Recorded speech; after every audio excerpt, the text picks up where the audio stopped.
In this video, I want to show you a meal prep that you actually look forward to eating. Something more than the basic chicken, steamed broccoli, and brown rice. Today, we're making rajma chawal, an Indian rice and beans, paired with crispy sweet potato fry. This meal is vegetarian, it's packed with fiber and some protein, and it costs only $10 for a week of meals. Now, rajma chawal is a classic North Indian comfort food, but growing up South Indian, I never even heard about it as a kid. I only discovered it in college when we made it for a fundraiser to raise money for our annual Diwali party. And yes, I designed this poster myself, and I remember my friends and I would crowd into the small kitchen on a snowy Boston evening, and we'd take turns chopping onions, stirring the curry, and packing up these little meal prep containers that we sold for like $5 each. And then we would bundle up and deliver these all around campus in the freezing cold. And it's these times that we spent cooking together that formed some of my closest friendships, which I'm happy to report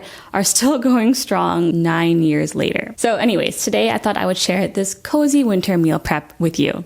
For the kidney bean curry or rajma masala, you'll need dry kidney beans, which I just learned are 2 to 3 times cheaper than canned beans. You'll also need onion, green chili, ginger garlic paste, and canned tomato puree. And plenty of whole and ground spices. The exact quantities will be listed down below in the description box. You'll also need lime and cilantro for garnish, and because I'll never get over my fear of pressure cookers, an Instant Pot to cook the beans. And for the sweet potato fry, all you need is sweet potato, whoa, that's a big one, and some more spices. Let's start with prep. Soak the dry beans overnight or for at least 6 hours. And this step is crucial because undersoaked or undercooked kidney beans can cause food poisoning and many long trips to the bathroom. So make sure to soak your beans. A few hours in, the beans are looking a little weird, but apparently this is normal, so just keep soaking. It's the next day and the beans are certifiably plump. To an Instant Pot, add the soaked beans and 4.5 cups of water. To that, add oil, ginger garlic paste, chili powder, turmeric, salt, which I realized I forgot to add, and some whole spices: bay leaf, cinnamon, cloves, and cardamom. And if you don't have the whole spices, you can substitute for 1 teaspoon of garam masala. And cook on bean mode, which is 30 minutes on high pressure. While that cooks, dice onion, green chili, and cilantro.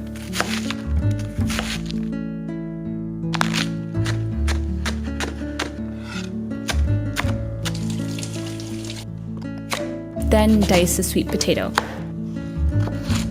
The smaller the pieces, the faster it'll cook.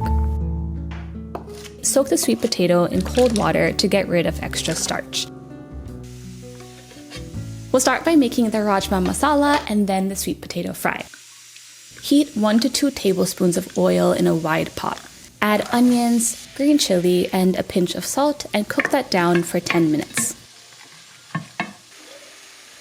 In goes the ginger garlic paste, which you'll fry for 10 more minutes. While that cooks, let's go check on the beans. And you'll know they're done when you can squish a bean between your fingers. In fact, these look a little overcooked, but that's okay. Okay, back to the curry. Now that the aromatics are well cooked, you can add the crushed tomato and ground spices. Give everything a stir and cook for another 10 minutes, which is just enough time to clean up the kitchen, cook some rice, and cuddle with Mr. Yogi. Okay, time for the beans. And you can add in as much of this cooking liquid as you'd like. I like my curry on the saucy side, so I'll just dump everything in there. Simmer this on medium-low for a final 10 minutes. Now, give everything a taste, add salt if you need, and then garnish with some cilantro and a squeeze of lime.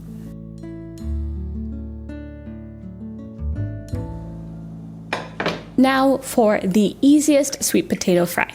Heat oil in a wide pan and add in the whole spices and a squeeze of hing.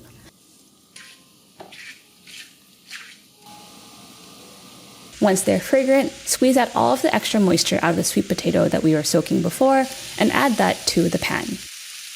Then fry this for 15 minutes, stirring occasionally.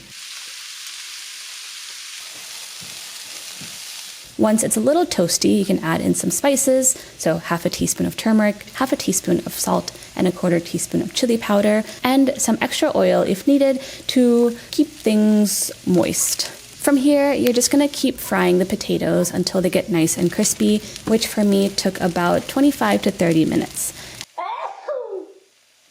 And I can tell it's done once I can squeeze a little potato cube between my fingers and it's nice and soft. Just do a final taste for salt and seasoning and then you're done. I find the easiest way to store this meal is to keep each curry in its own Tupperware and then just to heat up a little bit every day with some freshly made rice. But this is meal prep, so if you like, you can always portion this out into individual meal prep containers.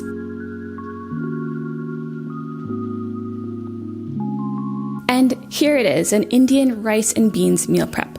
This recipe comes in at only $2 per serving, or just around $10 for a week of meals. Each serving has roughly 500 calories, 13 grams of protein, and nearly 15 grams of fiber to, keep things moving. And if you want to add some variety to this meal prep, you can turn it into a taco and add some fried egg for protein. You can also add chips or yogurt or some pachadi for a South Indian twist. So I want to know, what are some nostalgic meals that you remember eating as a kid or in college? And have you had rajma chawal before, or are you like me and you hadn't heard about it before? And what are some other classic comfort foods that you like to have? For me, my two go-tos are a bowl of rice and fresh pappu or a big bowl of rasam. So let me know down below in the comments, and if you want to see some more meal prep, here are 2 videos handpicked for you. If you like this video, please give it a big like and subscribe, and I'll see you in the next one. Bye! I am overeating. Tingaroo. This video, and also my face hurts. And then one will be like this, and one will be like this, and then will be like that.